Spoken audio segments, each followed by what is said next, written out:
question guys kung pangalan mo bakit. Ito lang siya. Hi, anong pangalan mo? Bakit? Wala nang nagtatanong lang ako. Anong pangalan mo? Ganun lang din tatanong ko. Bakit nga? Wala lang, nagtatanong naman ako. Gusto ko kayo maging friends. Bakit nga? Bakit? Ang totoo mo ng pangalan. Oo, totoo mo mga pangalan. Totoo ko mga pangalan. Bakit? Bakit nga? Ano? Ang totoo mo mga pangalan? Hindi ako naniniwala sa'yo. Kanina ka pa ng bakit? Ang totoo kong pangalan ay bakit? Kanina pa ako ng bakit? Ganun nga yung pangalan ko. Bakit ka pa dyan?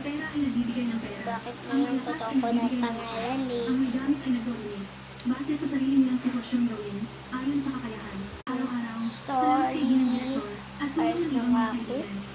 Natural lang na kung ako magbigay ng higit, magbigay ako ng higit. Bakit pala? Masubsidy naman galing gobyerno, di ba? Kayo, bakit naging ganito kayo? Kailangan pa mag-self-sustain? Limitado ang subsidy eh. At saka ang mga bata rito may congenital disease sila. Walang gustong mag-ampon sa kanila. Kaya naman dumarami ang mga bata, lumiliit ang lugar. Kaya, umiinom ng gamot. Kanina pa ako Ang hindi gaanong malala. Ano? Sa madaling salita, gagastusan pa rin ang paggamot. Alis na nga ako Dati, ulit. ang lugar dito kalahati lang ngayon ang laki. Ay, dito ko lalaki Sige ng ako. direktor ang gumastos pinalawak ng 2 beses.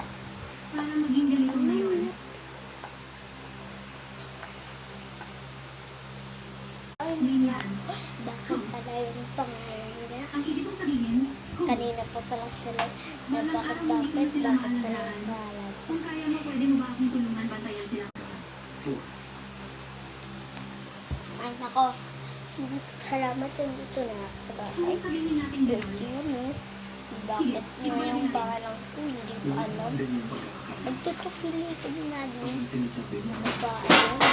handa kang sumuko. Diba? Swerte ko. Bakit nga yung pangalan hindi ko kilala, diba guys? Ito ipakita ko sa inyo, naka-vlog pala ako. Hindi naman Good luck! okay lang. Ang layunin ng auction ngayong araw ay Ipakita ko sa inyo.